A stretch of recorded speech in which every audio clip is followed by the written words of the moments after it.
Hello दोस्तों, मैं बादल साल गीता क्लास में आपका स्वागत है। दोस्तों, जैसे कि हमारी मैथ स्पेशल क्लास चल रही है, तो मैथ स्पेशल क्लास में हमने कल जो है साधारण ब्याज का क्वेश्चन किया था, जिसमें हमने अच्छे से जो है साधारण ब्याज सिंपल इंटरेस्ट को जो है समझा था। मैंने आप कल बोला था कि हम जो है चक्रवृद्धि ब्याज की क्लास हम आज करेंगे, लेकिन हमें जो है हमारा एक क्वेश्चन और साधारण ब्याज का बहुत ज़्यादा पूछा जाता है, जिसमें हमारे किस्त पूछी जाती है कि हमें 4 किस्तों में अपने पैसे जमा करने हैं, 2 किस्तों में जमा करने हैं। तो वो क्वेश्चन भी बहुत ज़्यादा इम्पोर्टेंट था, तो इसलिए आज मैं पहले वही साधारण ब्याज का जो है किस्तों वाला जो है क्वेश्चन लेके आया हूँ आपके लिए, जिससे आपको जो है किस्तों वाले क्वेश्चन में बिल्कुल भी दिक्कत ना हो, आराम से आप कर लो। तो देखते हैं हमारा क्या है क्वेश्चन।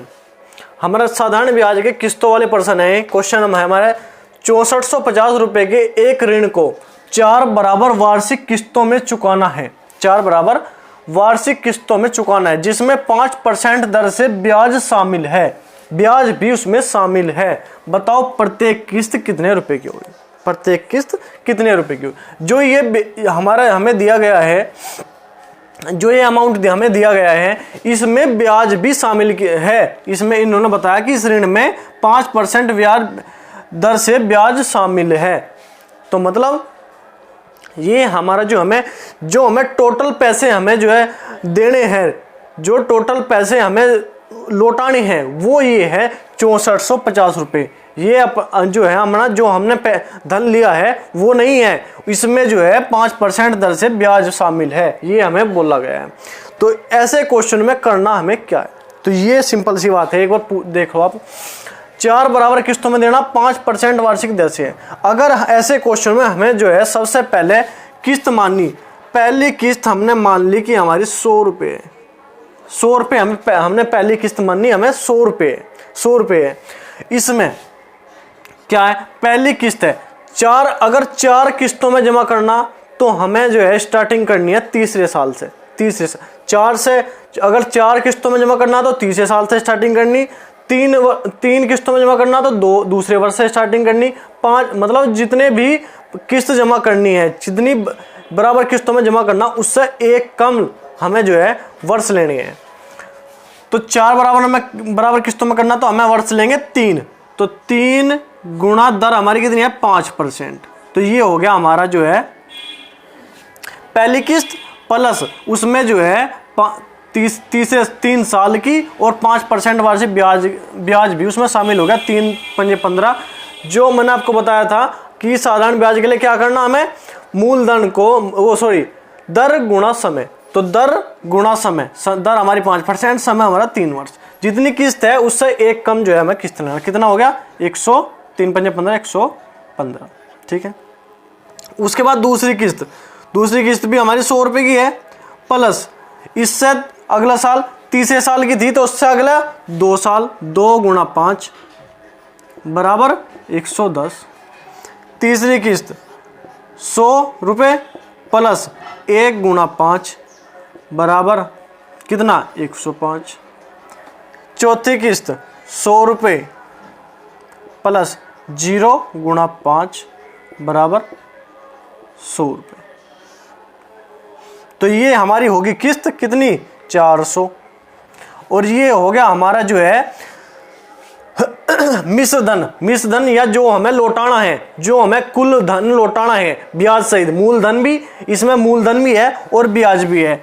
तो ये हो गया हमारा 5 और 5 10 की 0, हंस लगे 1, 1 2 और 1 3 और 4, 430।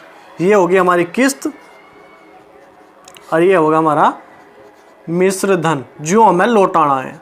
ठीक है, हो गया। 4 के 4 साल का हमारा मिश्र धन भी हो गया और किस्त भी हमने देख ली कि कौन सी है। 100 रुपये हमें किस्त, देखो एक बार और समझो, 100 रुपये हमें जो है प्रत्येक किस्त 100 रुपये माननी है कि हमारी प्रत्येक किस्त 100 रुपये है, और उसमें 4 साल का ब्याज भी हमें जोड़ना है। तो हम अगर 4 किस्त में देना तो तीसरे साल से ब्याज जोड़ना शुरू करेंगे। तीसरा साल 3 वर्ष गुणा दर हमारी 3 पंजे 15, तो ये हमारा एक किस्त होगी, मतलब 100 रुपये और इसमें ब्याज 15 रुपये ब्याज 115 हो गया। उसके बाद 3 साल की दे दी तो दूसरा साल होगा, दूसरा साल 100 प्लस दूसरा साल गुणा 5 तो 110 रुपये हमारे देने हैं 2 साल के ब्याज।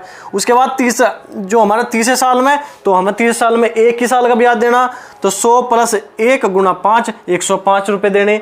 उसके बाद हमारा चौथा साल, जब हमें जो है टोटल पैसा वापस करना, 4 किस्त में देना था, तो चौथे साल हमें टोटल पैसा देना, तो उस साल का हमारा कोई ब्याज नहीं लगेगा। क्यों? जब हमें साल के लास्ट में देंगे ना, तो साल के लास्ट में देंगे तो हमें उस टाइम पे कोई ब्याज नहीं देना। 100 प्लस 0 गुणा 5 तो 100 रुपये ही हमें जब देने हैं, जब हमें लास्ट है कि अब तो हमें सारे पैसे देने हैं, तो हमें 100 रुपये देने हैं। तो ये टोटल जो है हमारा मिश्रधन हो गया और ये हमारी किस्त होगी 400। ठीक है, 400 रुपये तो हमें देने थे किस्तों में, मतलब किस्त दे दी, 100 रुपये जमा करे, 100 रुपये जमा करे, टाइम पे जमा करे। अगर उसमें हमने ब्याज भी जोड़ दिया, तो हमें देने पड़ेंगे 430 रुपये। ठीक है, यहाँ तक की बात। एक बात हो रही है, बात दोबारा बता दूं मैं, जितनी बराबर किस्तों में जमा करना, उससे एक कम यहाँ पे लेना है, फिर उससे एक कम, फिर उससे एक कम, फिर उससे एक कम। इस प्रकार जो हमें चारों की चारों किस्त पूरी करनी है। समय गुणा दर, समय गुणा दर, समय गुणा दर। किस्त माननी है हमें 100 रुपये की। उसके बाद हमें बताना कि प्रत्येक किस्त कितने रुपए की है, तो किस्त देखेंगे, प्रत्येक किस्त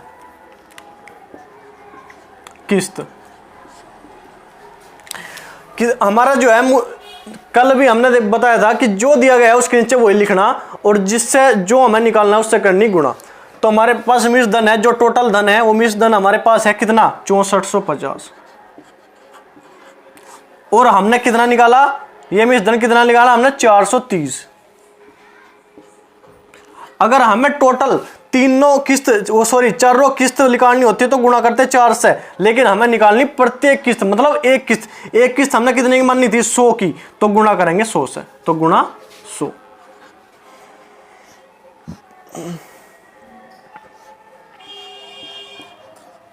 तो ये आ गया हमारा 1500। ये हमारी किस्त जो है 1500 रुपए की थी। 1500 रुपए की हमारी प्रत्येक किस्त थी जो हमें देनी थी।